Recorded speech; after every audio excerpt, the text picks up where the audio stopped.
Hello students, welcome to learning Mantra. आज हम class 12th vocational education retail trade के unit first का third session, जिसका नाम रिटेल स्ट्रेटेजी या रिटेल रणनीति का अध्ययन करेंगे। इससे पहले हम फर्स्ट यूनिट के फर्स्ट एंड सेकंड सेशन को कंप्लीट क्वेश्चन के साथ पढ़ चुके हैं। रिटेल स्ट्रेटेजी क्या होती है, किस तरह से बनाई जाती है, क्या क्या चीज़ों की इसमें आवश्यकता पड़ती है, तो इसी के बारे में हम आज अध्ययन करेंगे। तो टॉपिक्स टू बी डिस्कस्ड क्या क्या हैं इस सेशन में आपके। तो इसमें आपके एक तो स्ट्रेटेजी का मीनिंग आएगा, रिटेलिंग स्ट्रेटेजी आएगा, रिटेल मिक्स के लिए आवश्यक तत्व एसेंशियल फॉर रिटेल मिक्स, निर्माता रिटेल कार्यनीति मैन्युफैक्चर रिटेल स्ट्रेटेजी, और इसमें पढ़ेंगे हम निर्माता जो प्रोड्यूसर होता है या मैन्युफैक्चरर होता है, तो वो रिटेल स्ट्रेटेजी को बनाने के लिए कौन कौन से स्टेप्स लेता है, किस किस स्टेप्स में रिटेल स्ट्रेटेजी बनाई जाती है। फिर है डेवलपिंग द रिटेल स्ट्रेटेजी, किस तरह से इसका विकास किया जाता है रणनीति का या कार्यनीति का। फिर आएगा इसमें रिटेल में उद्देश्य निर्धारण करना, setting objectives in retail. Next इसमें हम पढ़ेंगे सिचुएशन एनालिसिस, फिर SWOT अप्रेजल या SWOT एनालिसिस भी बोलते हैं। इस चैप्टर को भी हम 2 पार्ट्स में पढ़ने वाले हैं। तो यह आपका फर्स्ट पार्ट है। फर्स्ट पार्ट में हम ये सभी जो टॉपिक्स आपको नज़र आ रहे हैं, ये सारे टॉपिक्स हम कवर करेंगे। तो और ये जो मार्केट पेनिट्रेशन है, ये हम सेकंड पार्ट में पढ़ेंगे। तो स्टार्ट करते हैं हम फर्स्ट टॉपिक के साथ। कार्यनीति या रणनीति का अर्थ क्या होता है, स्ट्रेटेजी का मीनिंग क्या होता है। स्ट्रेटेजी आपने सुना होगा गेम्स में, या कभी कोई युद्ध होता है, कभी कोई लड़ाई होती है, तो उसमें स्ट्रेटेजी वर्ड आपने बहुत सारी बार सुना होगा। रणनीति आपने हिस्ट्री पढ़ी होगी, तो हिस्ट्री में आपने पढ़ा होगा कि किसने किस तरह से रणनीति बनाई। तो रणनीति क्या होता है, कोई सा भी एक लॉन्ग टर्म जो प्लान होता है, वो रणनीति या हमारे जो उद्देश्य होते हैं, जो हम फ्यूचर में आने वाले लंबे समय के बाद हमें जो उद्देश्य को लेकर हम योजनाएं बनाते हैं, उसको रणनीति या स्ट्रेटेजी कहा जाता है। कार्यनीति किसी भी स्थिति में लक्ष्य प्राप्त करने के लिए बनाई गई एक विस्तृत योजना कार्यनीति या रणनीति कहलाती है। ठीक है, हमारा जो लक्ष्य होता है, जो कंपनी का गोल होता है, वो छोटे छोटे ऑब्जेक्टिव्स को प्राप्त करके ही गोल प्राप्त किया जाता है। हमें छोटे छोटे प्लान्स तैयार करने पड़ते हैं, उसी के बाद हम आगे हमारा गोल अचीव कर सकते हैं। गोल हम ऐसा नहीं है हमने बिज़नेस आज स्टार्ट किया तो हम कल ही हमारा जो उद्देश्य है, कंपनी का लक्ष्य है, वो अचीव कर लेंगे। उसको प्राप्त करने में हमें 10 साल लग सकते हैं, 20 साल लग सकते हैं, 5 साल भी लग सकते हैं। तो पहले हमें छोटे छोटे उद्देश्य, छोटे छोटे ऑब्जेक्टिव्स जो होते हैं, उनको पूरा करना पड़ेगा, उनको प्राप्त करना पड़ेगा। फिर उन उद्देश्यों को प्राप्त करते करते हम धीरे धीरे गोल की तरफ या हमारे लक्ष्य की तरफ आगे चलते जाएंगे। तो ये कहाँ कहाँ पर काम में आता है, युद्ध में, व्यापार में, उद्योग में या गेम्स में। कार्यनीति रणनीति शब्द सैन्य विज्ञान से आया हुआ शब्द है। किससे आया है ये, सैन्य विज्ञान से, जिसका अर्थ होता है किसी लक्ष्य की प्राप्ति के लिए बनाई गई कार्य योजना। कोई सा भी आपका लक्ष्य होता है, उसको प्राप्त करने के लिए जो योजना बनाई जाती है, उसको रणनीति या कार्यनीति कहा जाता है।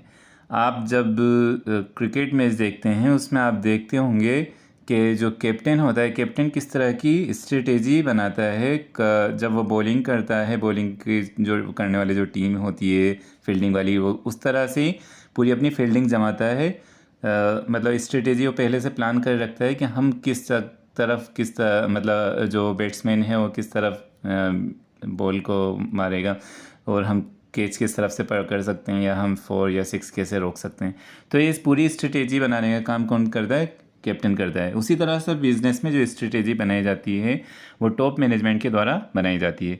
दूसरे शब्दों में, अनिश्चितता की स्थिति में एक या अधिक लक्ष्यों की प्राप्ति के लिए उच्च स्तर पर बनाई गई योजना को कार्यनीति कहा जाता है। संसार में कोई सी भी चीज़ निश्चित नहीं है। हम कोई सा भी काम करते हैं तो उसकी श्योरिटी नहीं होती कि हम उसमें सक्सेस होंगे ही सही।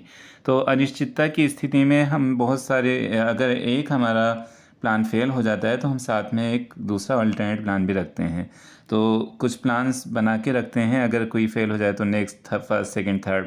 तो इसी तरह से अनिश्चितता की स्थिति में लक्ष्यों की प्राप्ति के लिए जो उच्च स्तर पर बनाई गई योजना होती है उसको कार्यनीति कहा जाता है। अब हम बात करते हैं रिटेल में। रिटेल में स्ट्रेटेजी का क्या मीनिंग होता है? रिटेल कार्यनीति क्या होती है? रिटेल कार्यनीति मार्केटिंग की एक ऐसी योजना है जिसमें एक रिटेलर अपने प्रोडक्ट और सर्विस को अधिक से अधिक ग्राहकों को बेचने का लक्ष्य निर्धारित करता है और ग्राहकों के ख़रीदने के व्यवहार को प्रभावित किया जाता है। हर रिटेलर का एक ही उद्देश्य होता है कि उसके पास कंपटीटर से ज़्यादा ग्राहक हों या उसकी सेल कंपटीटर से ज़्यादा मतलब सेल जो है उसकी कंपटीटर से अधिक होनी चाहिए। तो सेटिस्फेक्शन होना चाहिए उसमें, कस्टमर सेटिस्फाई होंगे तभी वो आपके पास दोबारा आएंगे। तो रिटेल कार्यनीति में क्या होता है? अपने उत्पाद और सेवाओं को अधिक से अधिक ग्राहकों को बेचने के लिए जो लक्ष्य निर्धारित किया जाता है तो उसके लिए योजना बनाना ही रिटेल कार्यनीति कहलाती है। अपने लक्ष्यों को प्राप्त करने के लिए एक रिटेलर को दूसरे रिटेलर से अलग दिखना पड़ेगा। आप कौन सी स्पेशल चीज़, स्पेशल सर्विस या स्पेशल प्रोडक्ट कस्टमर को प्रोवाइड कर रहे हैं जिस वजह से वो आपके पास आए। तो ऐसी कार्यनीति बनानी पड़ेगी जो विशेष उपभोक्ता समूह की आवश्यकताओं को पूरा कर सके, उपभोक्ताओं को संतुष्ट कर सके। इस नीति को रिटेल मिक्स भी कहा जाता है। आपने प्रीवियस क्लास में पढ़ा था मार्केटिंग मिक्स। मार्केटिंग मिक्स में हमने 4 पीस पढ़े थे। 4 पीस क्या होते हैं? प्रोडक्ट होता है, प्राइस होता है, प्लेस होता है, प्रमोशन होता है। इसमें भी हम उसी तरह के कुछ रिटेल मिक्स पढ़ने वाले हैं। रिटेल स्ट्रेटेजी का आपको यहाँ पर एक छोटा सा डायग्राम भी दे रखा है। मैनेजमेंट क्या करते हैं? इंटरव्यूज़ करते हैं, मैनेजमेंट का इंटरव्यूज़ लिया जाता है। ऑर्गेनाइजेशन असेसमेंट होता है, मर्चेंडाइज मिक्स एनालिसिस होता है, price point analysis, customer research, competition analysis और फॉर्मेट एनालिसिस। इसी चीज़ को हम आगे डिटेल से पढ़ने वाले हैं। तो आपको क्लियर हो चुका होगा। हमने स्ट्रेटेजी देख लिया, स्ट्रेटेजी का मीनिंग क्या होता है, फिर हमने रिटेल स्ट्रेटेजी को भी देख लिया है। नेक्स्ट हम चलते हैं रिटेल मिक्स के लिए आवश्यक तत्व, essentials for retail mix. Retail mix के लिए क्या क्या चीज़ों की आवश्यकता होती है, कौन कौन से ऐसे तत्व हैं जो रिटेल मिक्स में बहुत आवश्यक हैं। मैंने आपको अभी 4 पीस बता दिए हैं मार्केटिंग मिक्स के। उसी तरह से रिटेल मिक्स में 6 एसेंशियल्स होते हैं, 6 तत्व होते हैं। उनमें सबसे पहले आता है उत्पाद, जिसको हम प्रोडक्ट कहते हैं। प्रोडक्ट, जो उत्पाद बेचना है उसको रखा जाएगा कि हम कौन सा प्रोडक्ट मार्केट में बेचने वाले हैं। फिर मात्रा, उत्पाद की मात्रा जो हमेशा उपलब्ध रहनी चाहिए। आपके पास कितनी मात्रा में उत्पाद हमेशा बन के तैयार रहना चाहिए ताकि कभी कस्टमर को वापस प्रोडक्ट नहीं मिलने पर वापस लौटना पड़े। थर्ड आता है लोकेशन, या इसको प्लेस भी बोल सकते हैं, स्थान। स्थान जहाँ से उत्पाद को बेचना है। आपको ऐसा नहीं बनाना जहाँ पर ऐसा लोकेशन ऐसी नहीं रखनी है जहाँ पर कस्टमर को आने में बहुत ज़्यादा परेशानी का सामना करना पड़े, या ऐसा स्थान होना चाहिए जहाँ पर कस्टमर आसानी से जब भी उसको प्रोडक्ट या सर्विस चाहिए तब वो आपके पास आकर ले लें।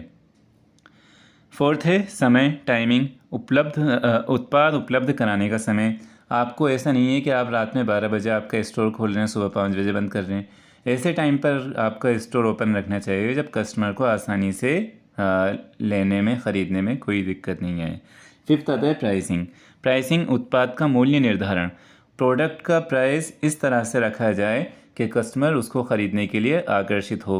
हमें हमारे कंपटीटर के प्रोडक्ट, जो भी हमारा कंपेयर में मतलब मिलता जुलता प्रोडक्ट है, उससे हमें प्राइस जो है कम रखना है ताकि कस्टमर हमारे पास आए। 6 है और लास्ट है अपील। उपभोक्ता की रुचि को आकर्षित करने के लिए उत्पाद या सेवा के प्रति अपील पैदा करना। मतलब कस्टमर हमारा प्रोडक्ट लेने के लिए हमेशा तैयार रहे, उसके अंदर अपील जागृत होना चाहिए। ये 6 जो हैं, 6 तत्व रिटेल मिक्स के हैं। ये आपको अच्छी तरह से क्लियर हो जाएंगे। 4 पीस ऑफ मार्केटिंग के इसमें 4 पी तो आपको यहीं पे मिल जाएंगे। प्रोडक्ट हो गया, एक प्लेस हो गया, प्राइस हो गया और प्रमोशन इसमें अपील से मिलता जुलता है। ठीक है, तो यहाँ पर 6 आवश्यक तत्व हमने डिस्कस कर लिए हैं। नेक्स्ट हम देखते हैं निर्माता या मैन्युफैक्चरर रिटेल स्ट्रेटेजी क्या होती है। मैन्युफैक्चरर ही रिटेल स्ट्रेटेजी बनाएंगे। जो प्रोडक्ट बनाने वाले हैं उनके पास पूरी सूचना एकत्र करनी होती है कि हमें कब कितना रॉ मटेरियल मंगाकर कितने प्रोडक्ट्स बनाने हैं। अगर वो बिना किसी रिसर्च के, बिना प्लानिंग के, बिना स्ट्रेटेजी के प्रोडक्ट बना लें या कम बना लें या ज़्यादा बना लें, कम बनाएंगे तब भी उनको नुकसान होगा, क्योंकि उनके पास ऑर्डर तो आएंगे, रिटेलर उनको ऑर्डर करेंगे, कस्टमर की तरफ से उनके पास ऑर्डर आएंगे तो, लेकिन उनके पास उतनी प्रोडक्ट अवेलेबल नहीं रहेंगे तो कस्टमर क्या हो जाएंगे, उनके पास दोबारा कभी नहीं आएंगे। और अगर ज़्यादा बना लेंगे तो प्रोडक्ट ख़राब हो जाएंगे, क्योंकि हर प्रोडक्ट की कुछ लाइफ होती है, एक्सपायरी डेट होती है। तो इसीलिए एक कार्यनीति बनाना जो मैन्युफैक्चरर होता है, जो प्रोड्यूसर होता है, उसके लिए बनाना बहुत आवश्यक है। इसकी सहायता से एक निर्माता रिटेल स्टोर्स का संचालन करके अपने ब्रांड्स या उत्पादों पर लाभ प्राप्त कर सकता है। हर बिजनेसमैन, हर मैन्युफैक्चरर, हर रिटेलर मार्केट में समाज सेवा करने के लिए नहीं है, मार्केट में वो व्यापार अपना लाभ कमाने के लिए ही काम कर रहे हैं। दुनिया चल रही है, दुनिया समाज सेवा के लिए नहीं चल रही है, दुनिया प्रॉफिट कमाने के लिए चल रही है। चाहे सामने से आपको समाज सेवी लगता हो, लेकिन वो समाज सेवी नहीं है, वो बिज़नेस करने के लिए ही अपना काम कर रहा है। तो इसमें आता है रिटेल मार्केटिंग मिक्स का, इसमें मैंने डाला हुआ है, एक डायग्राम है। इसमें कंज्यूमर सर्विस है, promotion, product, personal selling, price and processes. तो ये जो 6 पॉइंट्स हैं, 6 पॉइंट्स पूरे, इसमें 5 पॉइंट पी से स्टार्ट हो रहे हैं और एक कंज्यूमर सर्विस सी से स्टार्ट हो रहा है। आप इसको भी लिख सकते हैं, लेकिन मैंने इससे पहले जो वाली स्लाइड में जो आपको दिखाया था, आप वही करें, एग्ज़ाम में वही लिखें तो आपको पूरे मार्क्स मिल सकते हैं। नेक्स्ट हम देखते हैं निर्माता रिटेल कार्यनीति। मैन्युफैक्चरर रिटेल स्ट्रेटेजी किस तरह से बनाता है। Marketing process overview. सबसे पहले मिशन होता है। मिशन क्या होता है, हमें मिशन अलग होता है, ऑब्जेक्टिव अलग होता है। जो लंबे समय के लिए हमने जो स्ट्रेटेजी बनाई है उसको, जैसे हम एग्ज़ाम की बात करें, आप अभी मान लो 12th क्लास में पढ़ते हैं। जुलाई में आपने मिशन बनाया था कि मुझे जब मार्च या अप्रैल में एग्ज़ाम होंगे तब मुझे 90+ % बनाने, मतलब मेरे मार्क्स 90+ होने चाहिए। तो उसके लिए आपने छोटे छोटे प्लान्स बनाए। आपके जो क्वार्टरली एग्ज़ाम्स होते हैं, फर्स्ट, सेकंड, थर्ड टेस्ट होते हैं, तो उसमें आपने अच्छी तरह से मतलब आपकी बुक को 5 पार्ट्स में डिवाइड किया, 5-5 पार्ट्स में डिवाइड करते हुए आपने 5 एग्ज़ाम्स जो क्वार्टरली होते हैं या 4 एग्ज़ाम्स, तो 2-2, 3-3 यूनिट करके आपने अच्छे से पढ़ाई करी। फिर बाद में जब फाइनल एग्ज़ाम आपने दिया तो आपका यहाँ पर लक्ष्य क्या है, लक्ष्य था आपका 90+ लाना, और आपके जो ऑब्जेक्टिव थे, छोटे छोटे जो ऑब्जेक्टिव्स होते हैं, वो मिलकर एक बड़ा प्लान तैयार करते हैं, जो बड़ा लंबे समय बाद जो हमें रिज़ल्ट मिलता है उसको मिशन कहा जाता है। तो मिशन मार्केट में भी उसी तरह का मिशन होता है। जो भी बिजनेसमैन होता है, जो भी रिटेलर होता है, वो चाहता है कि इतने समय बाद मैं इतना प्रोडक्शन कर लूँगा, या मेरे पास इतने कस्टमर हो जाएंगे, या मेरा जो बिज़नेस है उसे और दूसरी कंट्रीज़ तक भी ले जाऊंगा। तो मिशन, सबसे पहले मिशन बनाया जाता है, उसके बाद सिचुएशन को एनालाइज़ किया जाता है। इसमें अभी हम सिचुएशन एनालाइज को आगे डिटेल में पढ़ेंगे। इसमें SWOT आता है। SWOT क्या होता है, strength, weakness, opportunity and threats. आपकी ताकतें, कमज़ोरियाँ, अवसर और धमकियाँ या थ्रेट्स हम बोल सकते हैं, ख़तरे। तो इनका अच्छी तरह से एनालिसिस किया जाता है। फिर उसके बाद मार्केटिंग स्ट्रेटेजी बनाई जाती है। जब हमें हमारी कमज़ोरियों का पता लग गया, हमारी ताकत का पता लग गया, हमारे अवसरों का पता लग गया, ख़तरों का पता लग गया, उसके बाद उन्हीं चीज़ों को ध्यान में रखते हुए मार्केटिंग योजना, कार्यनीति या रणनीति बनाई जाती है। फिर उसके बाद जब स्ट्रेटेजी बनाई जाती है तो उसमें मार्केटिंग मिक्स को भी ध्यान में रखना पड़ता है। मार्केटिंग मिक्स आपने 4 Ps पढ़े हैं या अभी हमने 6 तत्व पढ़े थे एसेंशियल्स फॉर रिटेल स्ट्रेटेजी, तो उन सब का अच्छी तरह से अध्ययन किया जाता है।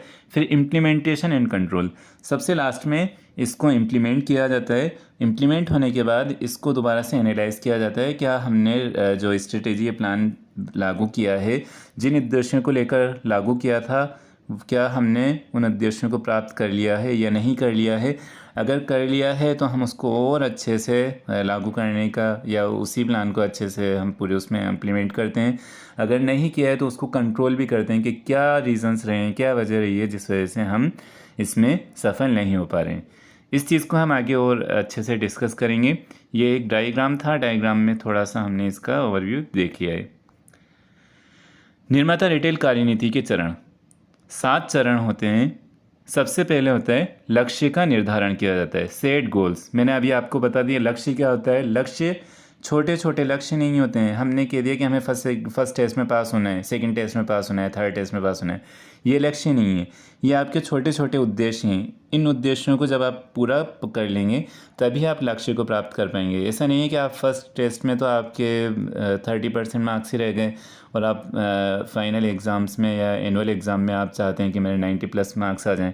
तो ऐसा नहीं है। छोटे छोटे उद्देश्यों को पूरा करेंगे तभी हम लक्ष्य को प्राप्त कर पाएंगे। तो लक्ष्य आंतरिक लक्ष्य भी होते हैं और बाह्य लक्ष्य भी होते हैं। नेक्स्ट हम बात करते हैं बाजार का विश्लेषण। जब लक्ष्य निर्धारित कर दिया जाता है तब मार्केट को एनालाइज किया जाता है। मार्केट में देखा जाता है कि किस तरह के प्रोडक्ट कितनी मात्रा में कस्टमर कितनी बार ख़रीदते हैं, उनका मूल्य क्या है, कौन कौन से प्रोड्यूसर हैं, कौन कौन से हमारे कंपटीटर हैं जो अभी करंट में इस तरह के प्रोडक्ट कस्टमर्स तक पहुंचा रहे हैं, उनके अंदर क्या ख़राबियां हैं, क्या कमी है, क्या खूबी है, ये बाज़ार का विश्लेषण करके हमें पता लग पाता है। थर्ड है ग्राहक व्यवहार का विश्लेषण। इसमें कस्टमर के बिहेवियर को एनालाइज किया जाता है। कस्टमर का बिहेवियर देखा जाता है कि कस्टमर सस्ती चीज़ ख़रीदता है या महंगी चीज़ ख़रीदता है, कितनी बार ख़रीदता है, साल में किसके लिए ख़रीदता है, बच्चों के लिए ख़रीदता है, ख़ुद के लिए ख़रीदता है या कभी कभी ख़रीदता है। तो ये चीज़ें हमें कस्टमर का बिहेवियर एनालाइज करने से पता लग पाती है।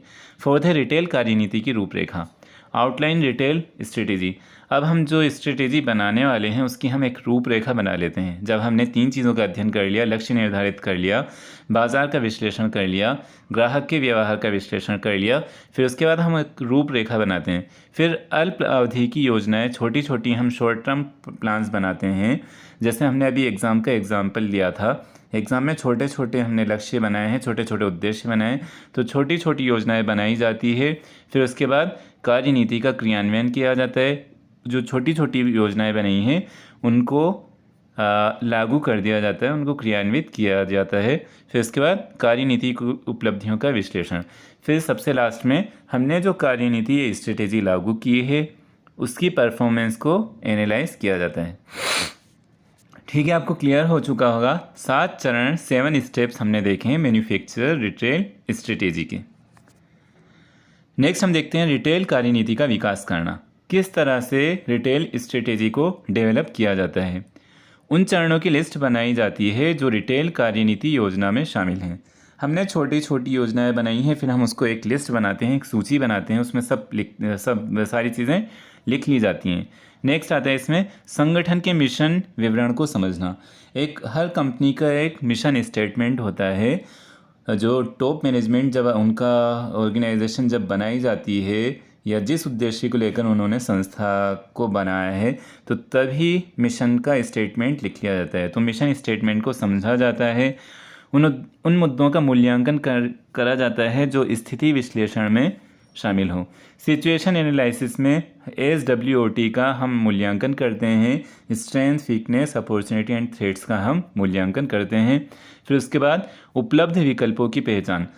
अभी मैंने आपको पहले बताया था कि हमारा जब प्लान A फेल हो जाएगा तो हम प्लान B पर चलेंगे, प्लान B फेल हो जाएगा तो प्लान C पर चलेंगे। तो इस तरह से हमें ऑल्टरनेट भी बना के रखने पड़ते हैं। ठीक है, आप जब ऐसा करते हो, अभी लॉकडाउन में आप कहीं जाना हो, आपको घर से निकलना हो, तो आप सोचते हो कि चलो बाइक से चलते हैं, बाइक नहीं मिलेगी, बस से चलेंगे, बस नहीं मिलेगी, ट्रेन से चलेंगे। तो हमेशा आपके पास एक ऑल्टरनेट होता है। तो उपलब्ध विकल्पों की पहचान करना।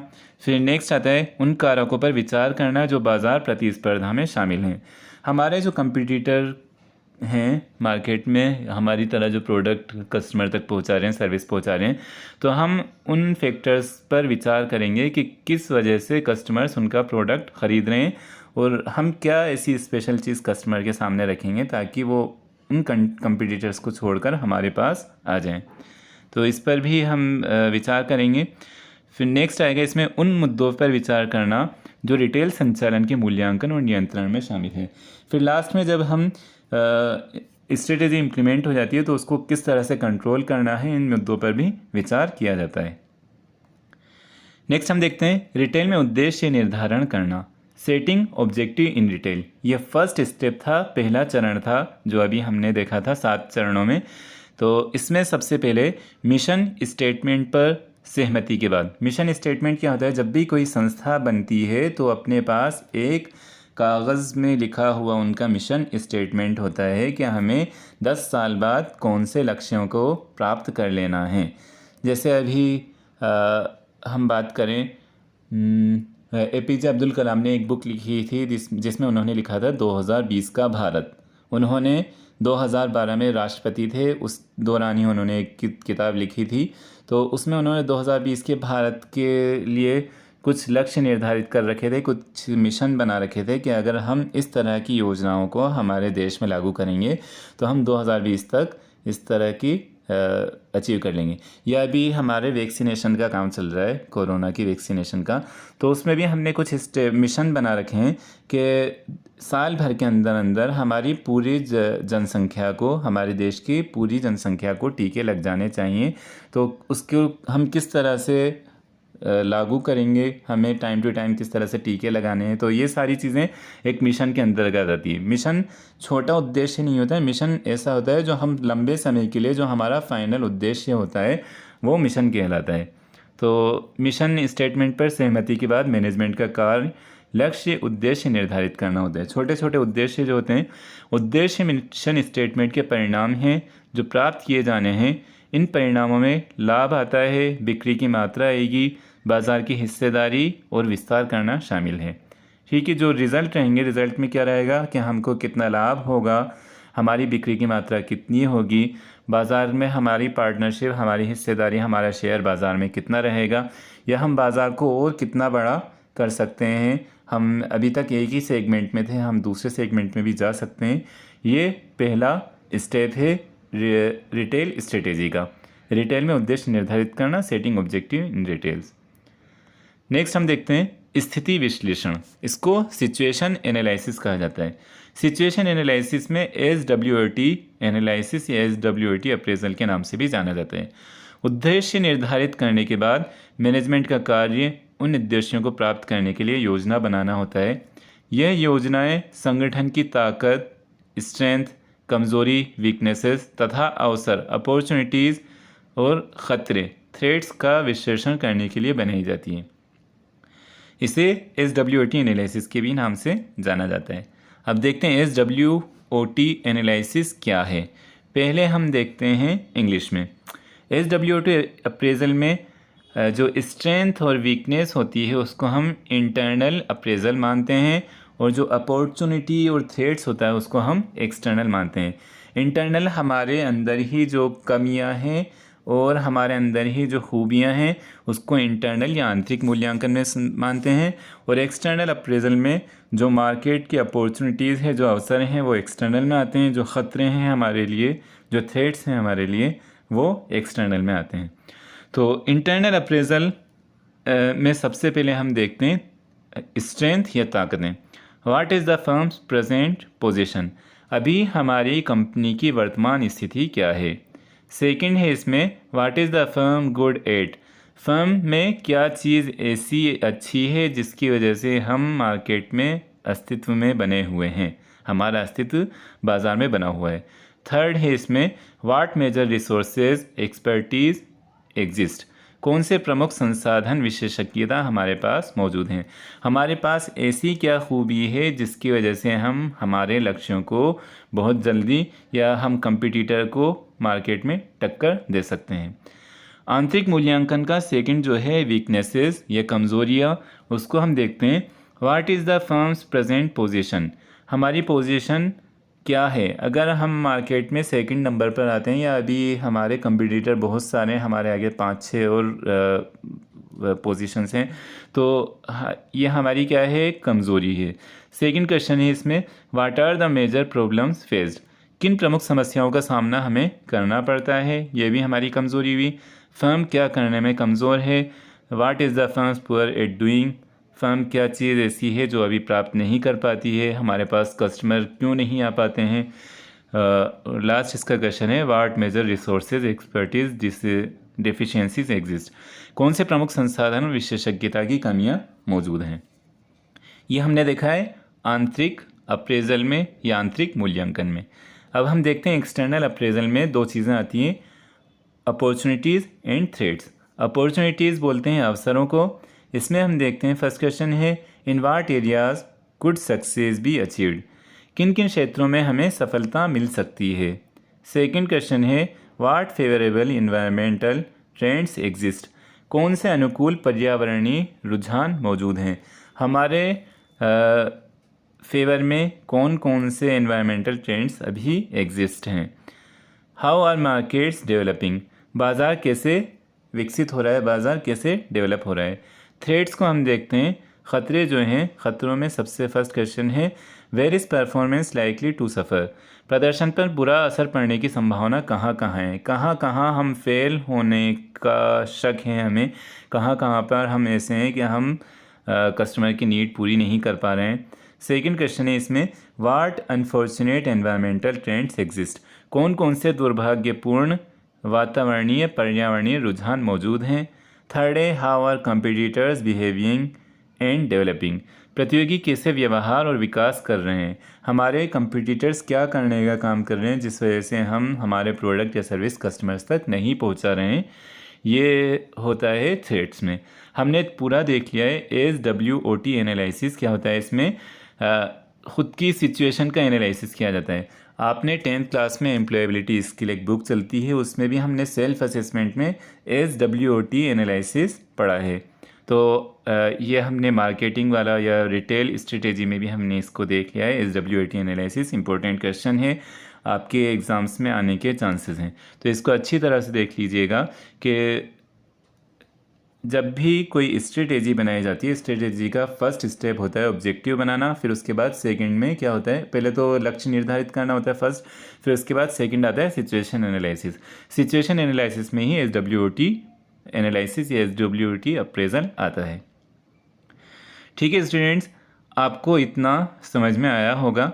आपसे उम्मीद की जाती है कि आप इस वीडियो से लाभ उठा रहे होंगे। आपको इसी तरह की और वीडियोस चाहिए तो आप मेरा चैनल लर्निंग मंत्रा को ज़रूर सब्सक्राइब करें और वीडियो को लाइक और शेयर ज़रूर करें। इसके बाद हम नेक्स्ट वीडियो जो है इसी का थर्ड सेशन का सेकंड पार्ट है, वो हम कंटिन्यू करेंगे। मिलते हैं नेक्स्ट वीडियो में। Thank you.